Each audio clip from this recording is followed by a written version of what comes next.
siempre, damos inicio a otra entrega de Séptima Noche, este programa que emitimos los domingos por Celta Televisión, que repetimos en la semana, que ustedes van a poder ver en nuestro canal de YouTube Séptima Noche, dirección de cámara de Ariel Wolfram desde la centenaria La Perla, esta confitería que es orgullo de la ciudad.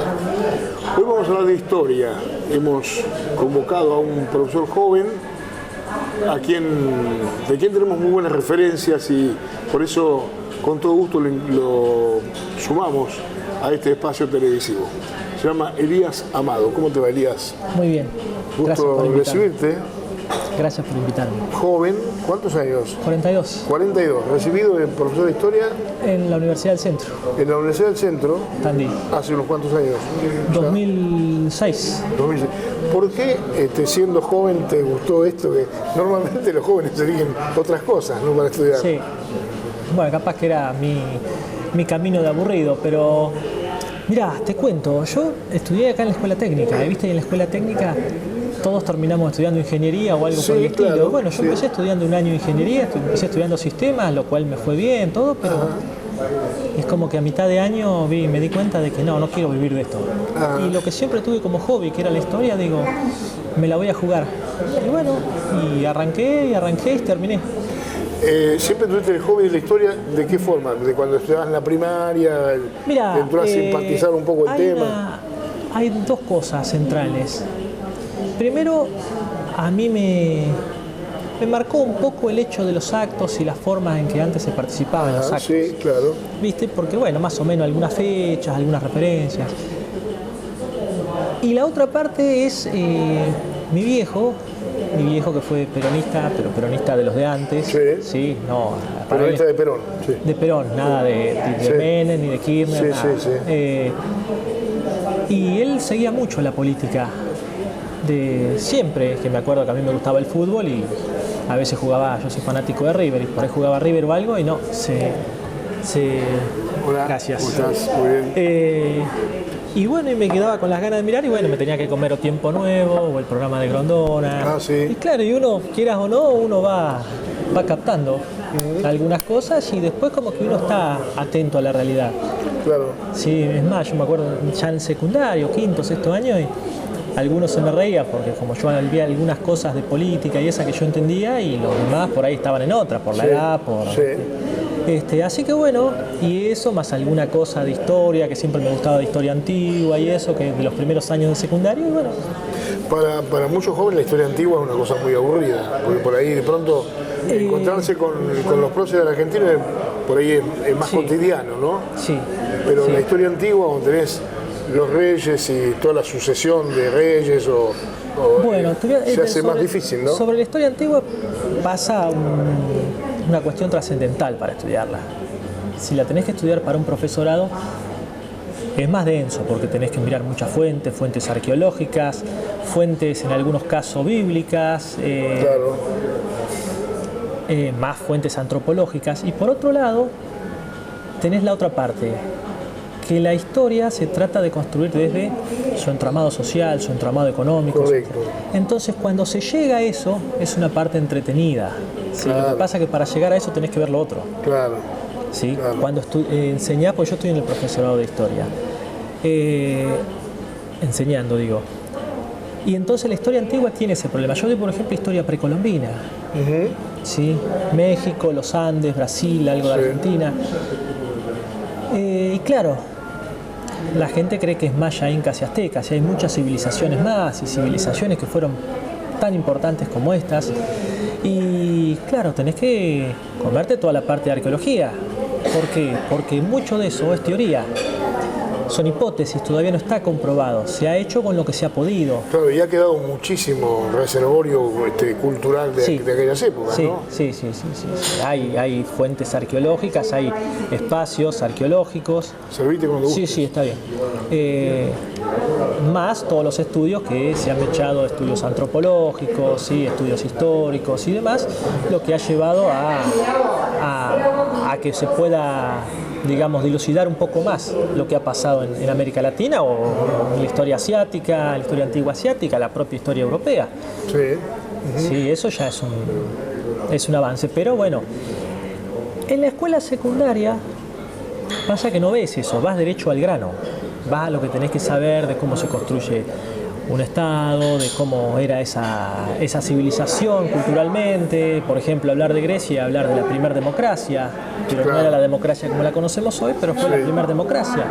Bueno, entonces es como que en la escuela secundaria todo eso queda de lado, toda la parte aburrida. Sin embargo, el problema que, bueno, lo hablábamos recién, es complicado hoy a los chicos que realmente les guste la historia, ¿sí? Por más que vos lo tengas que enganchar y eso, que le guste que él lo haga como hobby o como, no sé, que le interese leer. Sí, después de la obligatoria clase que tiene en el colegio, que se dedique un poco por afición, a aprender un poco más. Así sea leer un artículo de una revista, no estoy hablando que se ponga a leer un libro, pero un artículo, una revista, no sé. Ahora que está tan... O sea, ahora no, que quedó tan en boga desde la vuelta a la democracia el tema de los años 70, decir, bueno, algún artículo sobre esto, este tipo yo lo escuché alguna vez, que lo mencionaron, que fue, no sé, y que ese tipo haya escrito algún artículo, bueno, a ver qué escribe.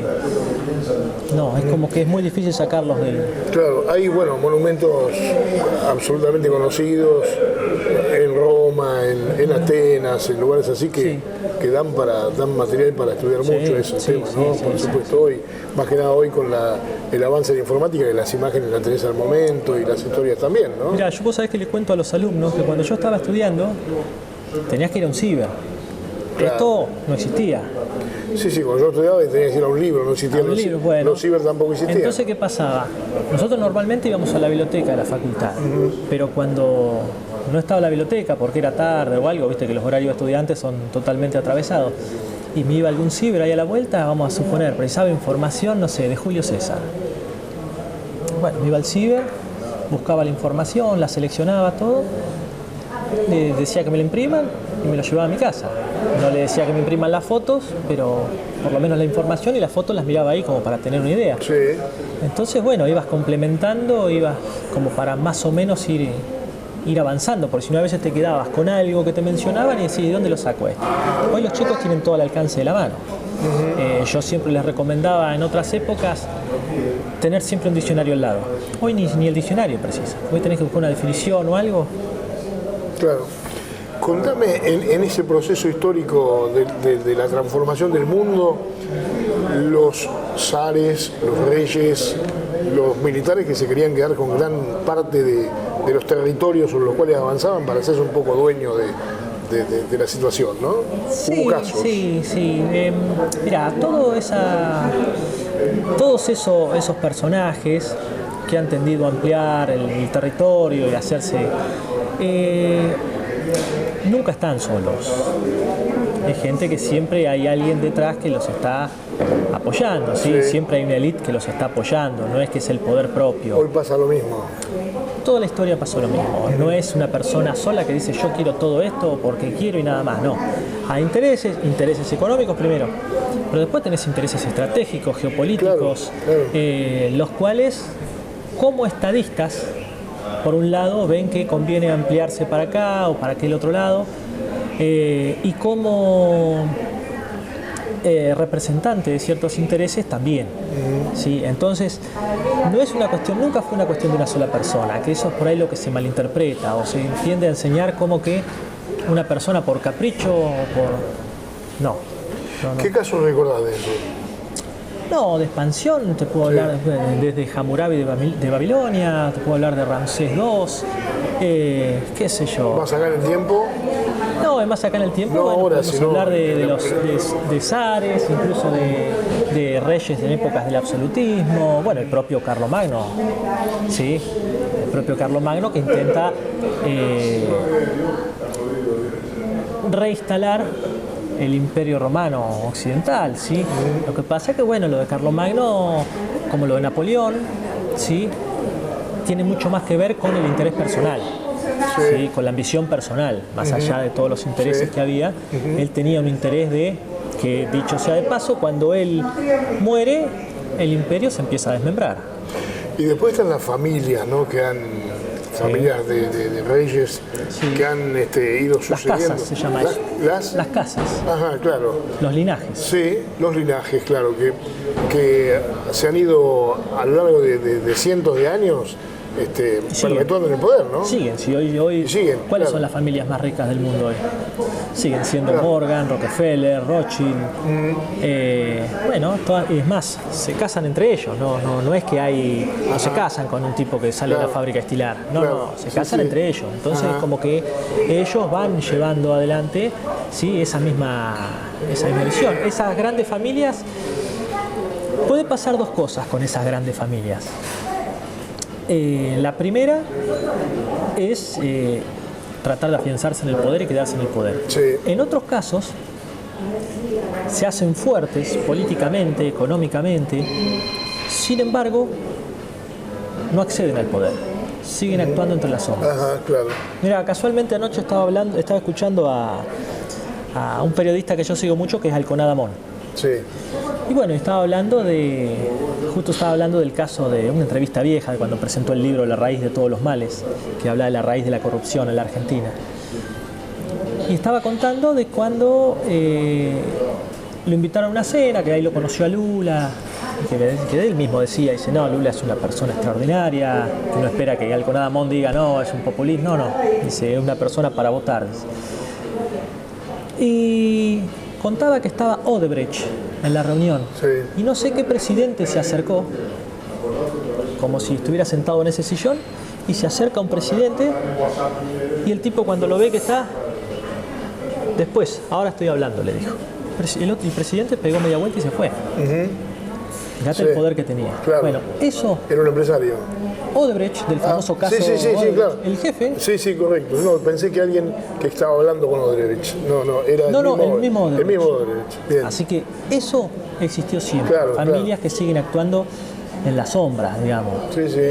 Pero bueno, manejan los hilos del poder más que si estuvieran en el poder. Y yo me refería también a ese linaje que se daba, por ejemplo, los Eduardos. Sí. El primero, el segundo, no sé, ¿con los cuál? Tudor son esos. La dinastía Tudor. Tudor, perfecto. ¿Con cuál terminamos? ¿El séptimo? Con Isabel, Ajá. la hija de Enrique VIII. Ajá. Me refiero, son mandatos que se van dando como sí, porque ¿cómo pasa en Inglaterra con el tema también? Claro, el tema de la